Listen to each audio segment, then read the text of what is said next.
Senhor presidente, senhores senadores, doutor Alexandre, senhor presidente, a priori, eu quero me dirigir à nação que assiste à TV Senado, assiste nas outras televisões que estão transmitindo tudo isso. Mais do que muita coisa contundente e palpável, o que eu ouvi aqui foi um show de amnésia. E em alguns momentos, um show de hipocrisia mal montado e mal contado. O senhor não tem vergonha de ser ministro da Justiça e sair para poder ser indicado para ministro? O senhor que está servindo um governo, o senhor não tem vergonha de ter feito um lobby de gabinete em gabinete? É hipocrisia demais. Eu vou fazer 16 anos que estou aqui. E todos os ministros que aqui foram indicados foram no meu gabinete. E alguns acompanhados pelos seus respectivos senadores. E muitos estão sentados aqui. Se isso é lobby, o indivíduo foi lá levar o seu currículo, que é o que menos interessa. Porque o indivíduo, quando chega na condição de ser indicado por um tribunal superior, é porque currículo ele tem. Eu quero saber o posicionamento do indivíduo. Eu quero que ele fale, que ele faça reverberar para a sociedade as suas crenças, para que nós possamos saber quem está indo para o Supremo Tribunal Federal. Alguns chegam aqui e vendem a mãe, porque mente tanto, e quando põe a toga, chega lá no Supremo é completamente diferente. Ah, mas o senhor é ligado a um partido político. Nisso aí Temer errou, ter indicado você, sinceramente. Ele poderia ter aprendido com Lula. Lula indicou um rapaz que ninguém sabia quem era, o PT não conhecia, jovem, nem o Brasil, eles não sabiam, ele indicou assim, para mostrar que ele não é igual aos outros. Indicou um rapaz chamado Toffoli, você conhece?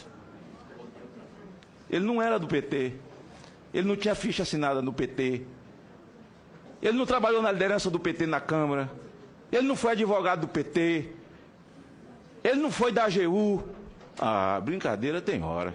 A gente fica perdendo tempo com hipocrisia. Eu quero relembrar a nação exatamente porque é uma amnésia coletiva. Ora, chegaram muitas denúncias contra o senhor, manifestações contra o senhor. Só no meu gabinete eu posso mostrar 2 caixas de manifestação contra Fachin. Os providas do Brasil, aliás, relembro a nação, que essa é a maior nação católica do mundo. Nós somos um país cristão, de católicos, de evangélicos, de espíritas e que amam a vida. São os providas do Brasil e que se levantaram. E quero dizer uma coisa, o senhor não está indo para o Senado, uma outra pergunta que lhe fizeram, aliás, para o Supremo, para poder blindar os seus amigos? Advirto que quando Fachin foi indicado, e contundentemente um farto material de defesa do PT e um vídeo dele fazendo um discurso maravilhoso, defendendo o PT e as suas teses e arrebanhando advogados, já tinha lava-jato quando ele foi indicado. Ele foi indicado, foi para proteger os seus amigos? Eu vi um negócio aqui, olha, elege-se um julgador ou um blindador? Mandaram Fachin para cá para quê? É uma resposta que eu não posso dar, porque já tinha lava-jato naquela época, não é? Então, pau que dá em Chico, dá em Francisco. Nós não podemos lidar com amnésia. Não podemos lidar com amnésia. Aqui a minha amiga, senadora Gleice, não vai pedir artigo 14 não, falou o seguinte, olha, alguns com o Fachin e com o Barroso foram verdadeiros leões e agora estão se comportando como gatinho. É verdade. Eu vou continuar como leão, vou lhe perguntar, mas confesso a Vossa Excelência que eu continuo um gatinho, eu. Olha, é verdade que alguns foram leões mesmo, contra Fachin e Barroso. Aliás, com Barroso eu votei aberto, porque disseram que tinha um processo contra o senhor também, mas o senhor sabe que seu futuro pretenso colega Barroso, antes de ser sabatinado, e antes de ir para plenário, ele tinha processo no STJ na Maria da Penha, de ter batido em mulher, o ministro Barroso. E eu votei aberto e mostrei o processo. Por que eu estava votando aberto? Então veja, eu não quero lidar com hipocrisia.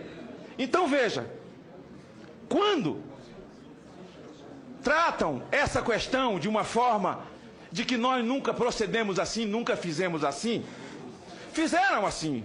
E alguns naquela época, com Fachin e Barroso, se comportaram como gatinho. mas está se comportando como um leão com você. É da vida, é do jogo. Estão inquirindo. Eu estou falando para o Brasil, é para o Brasil recordar. Eu votei contra a faquinha aberto.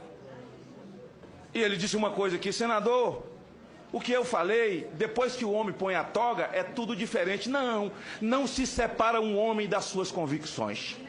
Por isso eu quero saber das suas convicções. Eu quero que o senhor reverbere as suas convicções, para que fique gravado aqui em mim e na nação brasileira, porque o povo brasileiro não tão somente perdeu respeito pela classe política, mas perdeu respeito também pelas cortes supremas desse país, pelo judiciário, até pelo abuso de poder. Pergunta o senhor, pode um ministro monocraticamente enquadrar um poder? Agora a Câmara foi enquadrada por Fux, que é meu amigo faixa preta de jiu-jitsu. Pode o Senado ser enquadrado por um ministro numa decisão monocrática?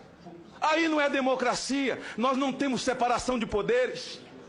A nação não pode pagar pelas convicções. Vossa Excelência disse aqui que naquilo, eu vi isso pelo rádio, onde envolver ou processos, ou onde Vossa Excelência militou como advogado, se julgará impedido. Parabéns, porque o ministro Barroso advogou para a Marcha da Maconha e para ONGs abortistas, e ele tem que se julgar impedido dessas matérias que são caras para uma nação cristã nesse país. Passo a perguntar. Alguns pontos, pode anotar.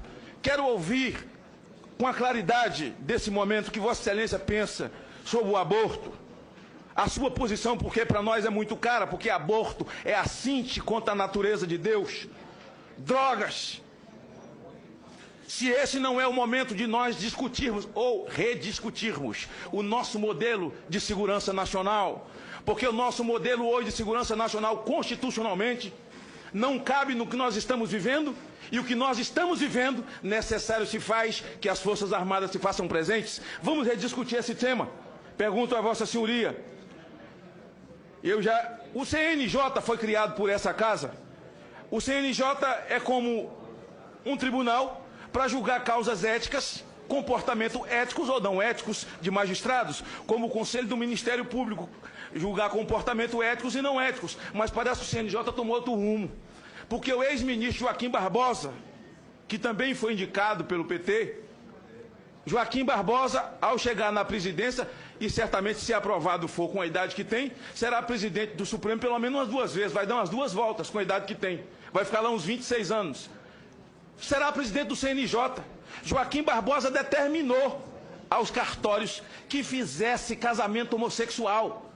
Ora, cada qual segue seu caminho, mas o CNJ é o Legislativo, é o Senado, é a Câmara, está usurpando de um papel que não é seu. Aliás, o Supremo Tribunal Federal tem feito ingerência nos poderes e causado na população brasileira esse repúdio tanto ao Judiciário, esse desrespeito nas redes sociais, quanto na classe política. Pergunto a Vossa Senhoria, ainda, senhor presidente, já encerro aqui nas minhas perguntas, qual a sua posição sobre o infanticídio? Nós temos hoje entre 30 e 40 tribos que ainda praticam infanticídio, e com a defesa daqueles que defendem direitos humanos como se os humanos não tivessem direito. Sua posição sobre isso, e a sua posição pelo fato de uma turma do STF ter decidido, dado uma liminar para que o preso receba por ofensa moral, porque o cárcere onde ele estava muito cheio, cada um R$2.000. Imagine se a moda pega. E nós vamos agora indenizar quem anda em ônibus cheio? Porque não tinha que andar com um trem cheio, quem fica numa fila quando devia ter se atendido prioritariamente. Essa posição da Suprema Corte, senador. O ministro Alexandre, gostaria que você comentasse e encerre, senhor presidente, dizendo o seguinte: quando o senhor disse, e foi citado aqui não sei por quem, que os manifestantes são baderneiros, não errou não, são baderneiros mesmo. É homem travestido de criança com 17 anos, que não confunde escopeta com chupeta. Quero saber a sua posição sobre redução da maioridade penal numa sociedade, no meu estado, de cada 10 crimes que aconteceu agora, com a greve da polícia, 7 tem um homem travestido de criança com a escopeta na mão e sendo defendido por aqueles que defendem direitos humanos, como se os humanos não tivessem direito. Por isso eu gostaria que Vossa Senhoria fizesse reverberar a sua posição, para que uma nação cristã conheça a sua posição e o povo volte a acreditar. E Lava Jato, encerro, é um patrimônio do povo brasileiro. Gostaria que o senhor descrevesse sobre a sua posição ao chegar ali, a sua posição de independência, de julgar nos autos, porque há muito lhe foi perguntado se lá vai para defender os seus amigos. E se acredita de fato, porque se a Lava Jato erra tanto, nunca reformaram uma vírgula do Moro. Por isso, pergunto qual será lá a sua postura e a sua posição. Com relação às críticas, fiquem em paz, porque todos visitaram todo mundo, todos o beijaram na mão e depois viraram os deuses do Olimpo. Encerro lhe perguntando, virando ministro, quando um cidadão comum, um senadorzinho desse aqui, igual eu, semi-analfabeto, e um deputadozinho ou um vereador, lhe pediu audiência, o senhor vai receber no seu gabinete ou vai receber em pé naquele salão, no meio de um monte de gente, como se Deus você fosse?